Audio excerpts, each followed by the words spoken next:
It's time for a cup of coffee with Will and Chris at Slumberland Furniture.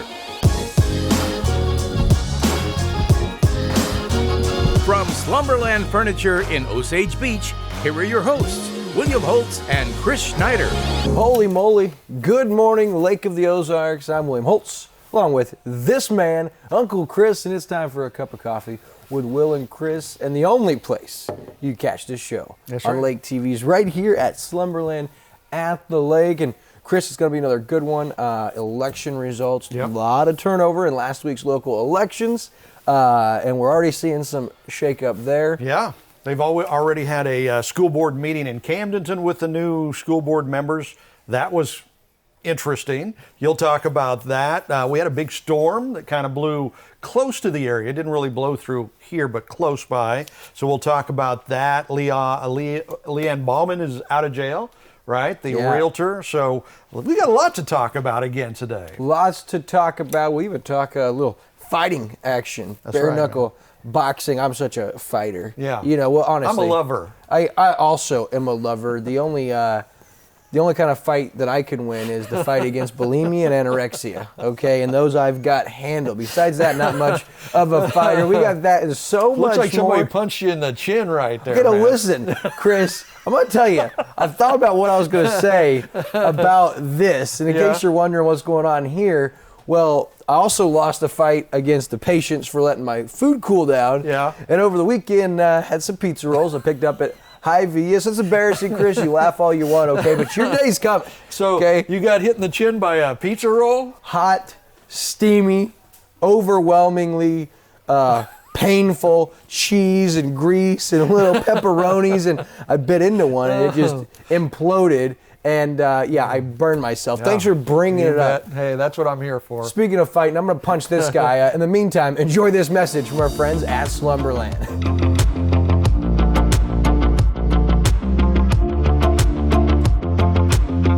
Hey guys, Daryl Cunningham with Slumberland Furniture at the Lake.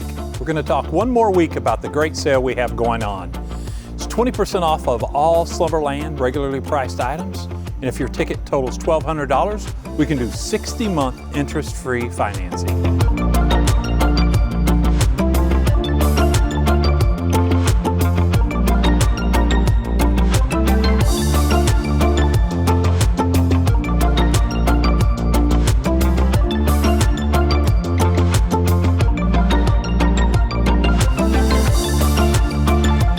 Again, we have 10 more days to take advantage of not only the great discounts, but also 60-month interest-free financing.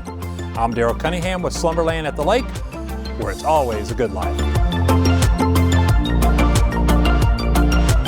All right, Chris, we're back here on a cup of coffee after that message from Slumberland. And we used to start with sports, but as our local headlines have really become more popular, and that kind of is our big thing that we like to cover. First one is last week's election. So much changes across the lake area. Well, and I tell you what, we did special election night coverage live on Facebook, on Lake TV's Facebook page, where, by the way, we have like over 35,000 followers. So if you haven't joined us on Lake TV's Facebook page, you got to do that. But I have heard from so many people in the community that watched that. It's really kind of cool to know that you're making that kind of an effect in the community. But yeah, it was a pretty big election night. Of course, a lot of eyes on the Lake Ozark mayor. Jerry Morawski is out. He go. That's right. And the write-in candidate, Dennis Newberry, who I think he joined the campaign like 13, 12 days ahead of time as a write-in candidate, and he wins going away. And that is one of the most impressive and improbable political victories. And I know it's small town politics, but so important to the lake area. And I mean, how about that grassroots effort and campaign? You know, like you said, about 2 weeks prior to election, throws his name in the cap. And I'm interested because Dennis Newberry, he worked hard. He was all over, a couple weeks in the community. And I wonder, because kind of new to the scene, a lot of people didn't know a lot about the guy, and he garnished a lot of votes from people here in the local community. Well, and he's a local realtor, right? Real estate guy, so he's a business guy, so he should probably be pro-business. Yeah, he is. Which would be nice. Hopefully he won't be running prostitutes. And there was some change in the alderman, too. Yeah, of course, Larry Giampa, he was upended by Dale Hicks. And the weird thing was there, I didn't even really see Dale Hicks campaign a ton. I didn't either. And I think that could almost attest to Larry Giampa. Same campaign signs. They were hanging right next to former Mayor Morawski. And so I think that tie-in might have hurt him just a little bit. And so he was upended. Of course, Vern Wilcox, he is on his way out as well. Matthew Wright beating him 45-33. Yeah, so, and Dale Hicks apparently lost to Giamba by 1 vote the last time around, so gets it turned around this time. And then another big shakeup that wasn't in the story that we had courtesy of LakeExpo.com was Jamie Morrow is the new mayor of Versailles. Okay. After Terry Sylvie had been the mayor the last 16 years in the city or town of Versailles. And so Jamie Morrow, she comes in and she has a lot of people energized, so it's a big change for the city of Versailles. And of course, that wasn't it. You had some school board in the city of Camdenton. John McNabb, he's reelected as mayor. And really the 2 seats that were shaken up in the Camdenton election, Gail Griswold, Brian Butts, both new school board members in the city of Camdenton. And then one other, Lori Prater, and John Smiley were elected to the 2 new board positions in the Sunrise Fire Protection District. And so the school board, I mean, they don't wait around. Right? They had a school board meeting already with the new school board members, and things have started to change already. Yeah, on Monday, they had their school board meeting to swear in the 2 new school board members, Brian Butts and Gail Griswold, who were the top 2 vote getters. Of course, Brian Butts, kind of surprised, he actually got more overall votes even than Griswold. So that was big, and they were both sworn in, and then their first board meeting, and they wasted no time, Chris, shaking things up, getting in there, and doing what they feel is right. And they motioned, actually it was Troy Reisner, who already a board member, who motioned that the District of Camdenton do away effective immediately with all COVID protocols, from testing to mask wearing to contact tracing to quarantining. Done. Back to normal, 5 weeks left in the school year, and they say we are done with COVID. That vote was 4-3. Those in favor, Chris, Gail Griswold, Callie Hensey, Brian Butts, and Troy Reisner. Against, Courtney Hewlett, Nancy Masterson, and Eric Walter. It's funny because you look at that vote, that is indicative of the way this school board will be. You have those 4 kind of all together and like-minded, and then you have these 3 that voted against it, and I would say you could say the same for those 3. So it'll be interesting with the majority on the board. That first vote is big, and this is according to Lake Sun leaders Mitch Prentice. Now he says more information should be available soon, but I mean, you talk about hitting the ground running, and for a topic that's so controversial, not just here at the lake, but obviously nationwide. What do you think of this motion and the fact that it passed? And there's some concern. I was reading Facebook posts, Chris, only 5 weeks left. Some parents, some teachers concerned. Why do anything with just 5 weeks left? Why not continue to let things just play out as they are? What's your take on this? My take is Griswold and Butts made a big stink. When they were candidates, that was their platform. We're going to go in, we're going to make change. We do not like the way things are going. You're $84 million in debt, all these things that we don't agree with. And that's why they got the votes, right? They let people know what was going on, that they were going to go in and make changes. So my thought is, if they don't go in and live up to what they promised to do, then they're just like all the other political candidates that are lying. So they step up, they do what they said they were going to do. 5 weeks or not, hey, let's start getting it done. If you're going to, turn the ship around, you might as well start turning the rudder now, which is what they've done. And so that should be a good lead in for the summer. A lot of stuff happens in the summer that you don't see or realize. And then, into next fall when the school comes back. So the people voted them in to do that. They did it. The ship is starting to turn, and we'll see where it goes. And I don't ever remember on, as the campaign process was underway, I don't ever remember the protocols at Camdenton regarding the COVID situation ever really being a hot topic item. So it's interesting to me the way that they are diving in, as you said, stirring things up. This is one of the ways, and it's got a lot of people talking from Lake Area Happenings to Citizens for a Better Camden County Facebook page. There's a lot of people talking. It'll be interesting to see. And, of course, God willing, this is a good decision. Yeah. We certainly hope, and we will keep you guys Well, and this is posted. a free country. It's supposed to be a free country. So, if the parents don't want their kids to go to school, then keep them at home, homeschool them, or, do the video teaching at home or whatever. But I think what the school board is saying is we think this COVID thing is way overblown. It's a bunch of crap. It's a lot of politics, and we're going to put an end to it in Camden County. So. And I got to say, I kind of agree. I do too. All right, so Chris, there were some cool images courtesy of Lake Expo that we caught, and it initially thought maybe a tornado, maybe now just looks like direct wind. As our meteorologist on our team here, our chief meteorologist, Ricky Smith, he always knows. The guy straight line winds. There you go. Chases storms for a second living. Yeah, right? You're not kidding. He's a dumpster fire. Something is going on over there. But so a violent storm raced through central Missouri last Wednesday, and there were docks and boats upended and turned over. Look at these images, courtesy of, as I said, Lake Expo. According to meteorologist Corey Rothstein with the National Weather Service in Springfield, it was a squall line that moved through the area with a small amount of rotation. So kind of scary. Yeah. Thank God it wasn't worse. I remember that. I was out. I had some meetings. I was in the truck, and they were saying the storm is, blowing through Warsaw. It's probably going to go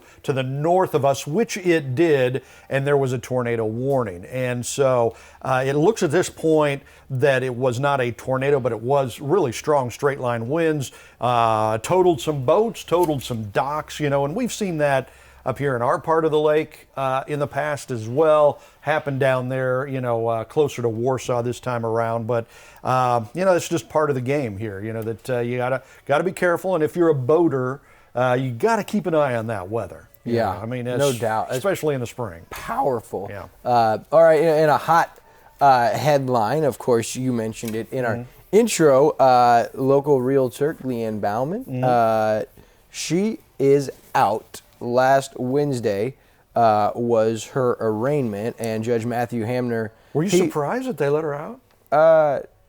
Yeah, maybe a little. I don't know how to judge that.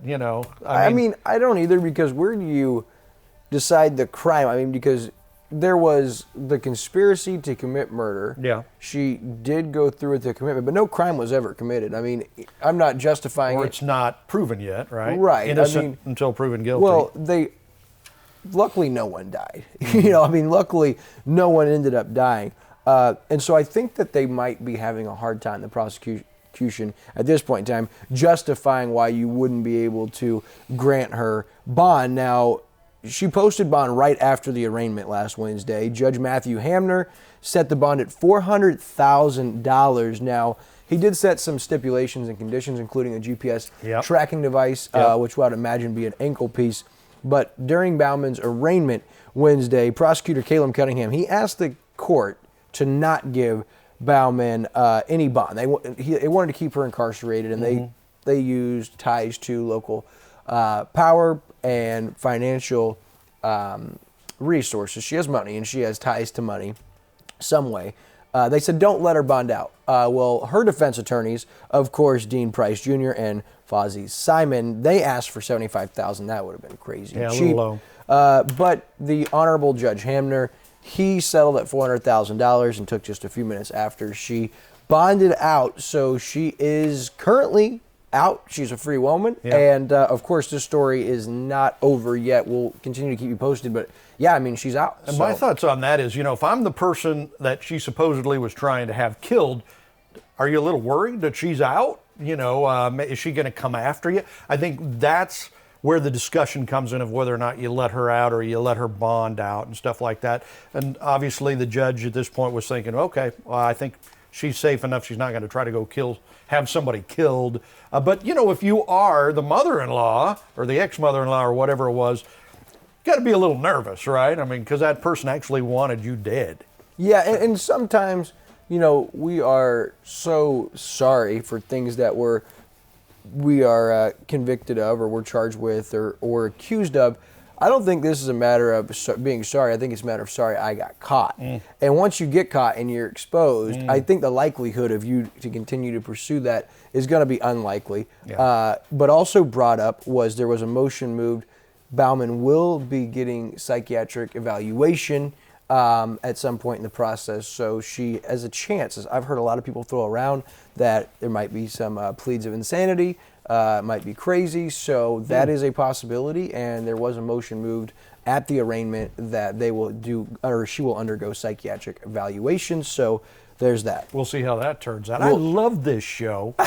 I love this show because we talk about what's going on here. Yeah, baby. The only local TV talk show to do that. So this is awesome to be able to talk about this stuff. And so many exciting things going on around the lake for us to talk about. And one cool thing, we've heard about Big Thunder Marine over the last few years. They have made some amazing strides with new buildings. They put a lot of money into the community, and what an amazing business they've got. That showroom off Bagnell Dam Boulevard is just incredible. And they buy Lakeport Marina on Lake of the Ozarks at the 19-mile mark. So another big move for Big Thunder. Yeah, and it's interesting because right by our studio offices, Lake TV studio offices, we're in the Greenview area.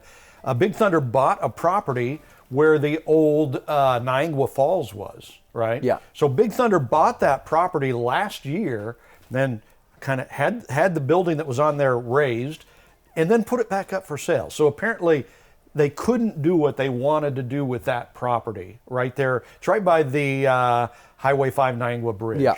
And so I think probably this purchase of the marina on the 19-mile marker is probably more what they wanted to do that for some reason they weren't able to do at the old Niagara Falls. They're doing it now, and they're planning on doing service there and having sales of different stuff, shirts and trinkets and all that stuff. So it'll be interesting to see. Kind of like a C-store. Yeah. See what that turns into. And obviously the marina with the slips and everything. I think the slips are already going on sale now. So Big Thunder, they're on the move. Big news. The voice of Lake of the Ozarks is no longer on the air. Kevin Burns, KB, the 20-year seasoned vet down here in the radio and media industry, is no longer part of Viper Communications, 93.5 Rocks the Lake, KRMS. And boy, the feedback from the community has been huge. And we personally, man, what an amazing career KB had and may have. I mean, but as of right now, KB is no longer on the airways. People are missing him, and just what an amazing, talented individual with a huge following. Yeah, it's kind of shocking not being able to tune him in because he was always on. I mean, that guy never slept, right? He was on KRMS from 6 until 11 in the morning. Then I think he went over to the FM and worked on the FM all afternoon. So I'm not quite sure how they're getting by without him because he was doing everything. But he was a real trusted voice. And he's a conservative guy. I think it's a conservative community. So he had a really big following there. We like KB. We really like KB as a person. So hopefully he'll land on his feet, and I'm sure he will because he's a staple of the community. I mean, I'm sure that guy's phone is blowing up with offers and people pursuing him. We'll be interested to see where he pops up because, man, I'll tell you, Lake of the Ozarks needs that guy. He's been doing it 20 years, and as I said, one of the most trusted voices in Lake of the Ozarks history. And if, for whatever reason, if his time at the lake is done, man, congratulations on an incredible career, and thank you for all of your contributions to the lake, keeping people accountable down here and continuing to grow the area and promote it. So another local headline, Chris, you've been wanting to talk about this for a while. You've put it in our notes the last 3 weeks, and we never get to it because it's weird. You and I tend to get just a little bit breathy. Yeah. You know. Well, one of us does. Okay. Hi, everyone. My name is Pont. I'd like to introduce you to my good friend Kettle right here because we're both a little breathy. Yeah, a little bit. Okay. All right. So some concerns. Of course, the federal funding and free money, it just doesn't stop, right? Oh, man, I tell you what, this Biden administration, they just keep coming up with ways to raise taxes and give money away to people who don't want to work, right? It's a scary situation, but sheriff radios to nonprofits. let's find out how Camden County spent the $5.4 million they got from the Federal CARES Act. Okay, so the whole thing was for this thing, the CARES Act, Coronavirus Aid Relief Economic Security Act, $2.4 trillion overall. So that brought $5.4 million to Camden County. Okay, so how did Camden County spend that money? You might want to know. $5.4 million. So government entities used 60% of that. What is? I don't know. Whatever. It's kind of vague. Just government entities. That's how they get away with a lot of crap. Government entities. 60% of that $5.5 million. Schools got 13% of that. Small businesses, 12%. Nonprofit community service organizations, 8%, and 7% goes to medical. So the lion's share, 60% of that, of course, stays with the government. The one thing that I thought was pricey was the new video audio system they put in at the courthouse. Yeah, well, I think that's part of the coronavirus. You got to be 6 feet apart. You got to do things, behind a plexiglass. Yeah, I didn't think it had to be that expensive and extrinsic, and but that's government for you, right? That is overspend on everything. Dad told me when I was young, he said, I'm going to set up the government for you, William. He says, so you're going to work hard and you're going to pay your taxes. That way, when someone at the governor's mansion in Jefferson City, the maintenance guy on staff there needs to replace the toilet because it goes out. He says, so instead of go down to the hardware store and buy the median priced toilet for $90 and install it with an hour of work, so the government's into that for $120, he says they're going to pay somebody $900 for 6 hours. They're going to buy the Taj Mahal of toilets, and that way that toilet project costs you $2,500 over $120. That is government for you. They like to spend money. They do. They sure do. Boy, and it's not their money, it's our money, right? That's right. Yeah, a little scary. All right, one of our favorite topics each week is sports. We don't have a lot, but we talked about, how I like to fight. I lost a fight against my patience against to a food. pizza roll. And Unique always is telling me, like, it's hot, babe. I'm like, okay, listen, I have not had taste buds or feeling in my mouth for years, okay? I have no patience. And so, anyway, speaking of fighting, you heard of the new bare knuckle fighting championship that's been around the last couple of years. Yeah. And crazy enough, local from Gravois Mills, because I had to recut a commercial. Because it's Gravois. It is Gravois, yeah. I said that for your benefit.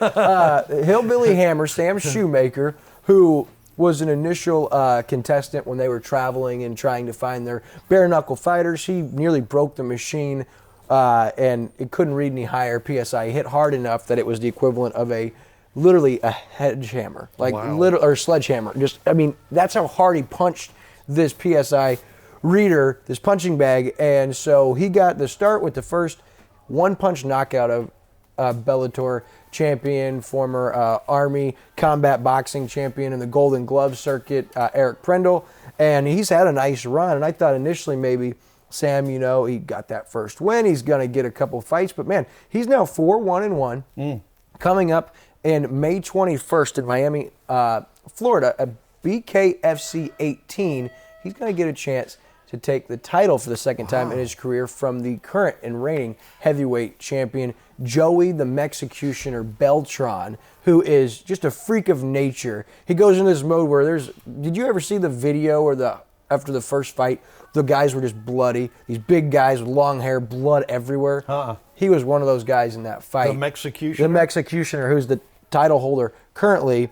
And BKFC came out with their official rankings last week. And, of course, Joey Beltran, he would be number one overall. He currently holds the title. But the number one heavyweight contender is Sam the Hillbilly Hammer Shoemaker. And we're going to have him on, mic'd up with William Holtz, on Monday, May 17th, that Monday prior to his trip down to Miami. Cool. For that. So that week, we'll have him on Mic'd Up with William Holtz, presented by Hy-Vee. We'll get to talk with him and find out how the training's been going. And just don't get into a fight with him. Yeah, I'd kick his butt. You think that pizza roll was tough,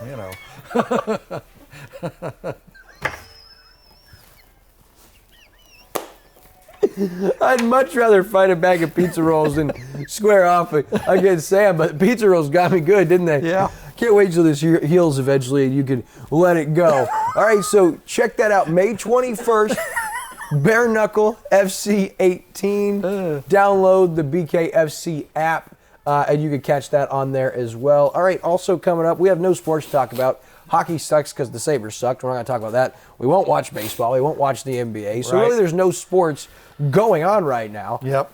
Of course, golf. We do have the Dogwood Festival. We'll talk about that in a second. All right. NFL Draft coming up Yeah. Thursday, April 29th at 7 p.m. It's going to be in Cleveland this year. And, man, there are going to be so many quarterbacks coming off the draft. I'm so excited to see that. I think Trevor Lawrence will be the first overall pick going to Jacksonville. Pretty Great career sold at Clemson. on him. Yep. And, of course, one pick that I'm interested at 3, been a lot of names thrown around. I think that San Francisco's going to go with Mac Jones, the Alabama quarterback. He basically fits Kyle Shanahan's style of offense. And then another pick, interesting to see.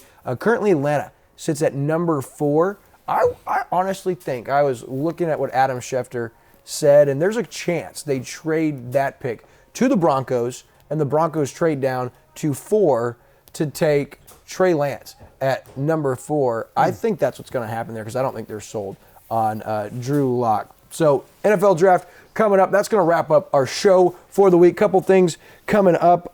Weekend at the Lake with Bob Spicer is here. Lake TV Community Spotlight. Yep. You had some great guests recently. Jason Jones on this week. He works at Old Kinderhook, but he does a lot of local charities. Yeah. So we talked to him about the food bank charities that are going on. And then next week, Steve Thompson, the GM and VP of Bridal Cake. Yeah. So got some great stuff coming up for you on Community Spotlight. He's the man, too. On top of that, Ozarks Amphitheater on fire. Man, just some big time things going on. They had big announce a couple days ago. You can check that out. A couple other big announces coming up on Mic'd Up with William Holt. So that show's heating up. Don't miss out either because newly elected mayor Dennis Newberry, he'll be making an appearance in his first public interview since being elected here in the next couple of weeks. So stay tuned for that. And this weekend, it's going to be a busy weekend on Lake TV. Saturday, big time parade. Yeah, we got the Dogwood Festival, right? And I think that's Thursday through Saturday, the whole festival.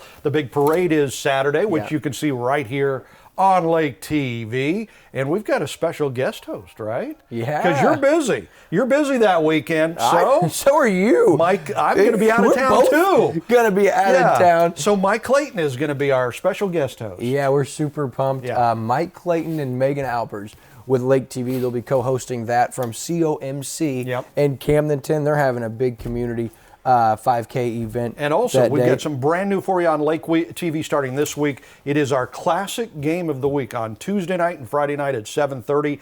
Great games from the past that we've carried on Lake TV, like playoff games from Camdenton or Eldon or Osage or Versailles or California. So Tuesday and Friday nights, Lake TV's classic game of the week, 7:30 right here. Don't want to miss it. Sunday night, week 5, Sing Your Heart Out, Captain Ron. Sign up 6, starts at 6:30. If you can sing, come win $100 cash. And then, of course, don't miss the nonprofit of the month. Couple of those coming up. And then check out the new tour at Harmy's Cheese Store coming to Lake TV next week. Well, that's going to be a wrap. This is Uncle Chris. I'm Wild Will. Big shout out to Jill Ray and her incredible crew here at Slumberland Furniture. As for our guys at Lake TV, they're out of control. Yeah, they're late.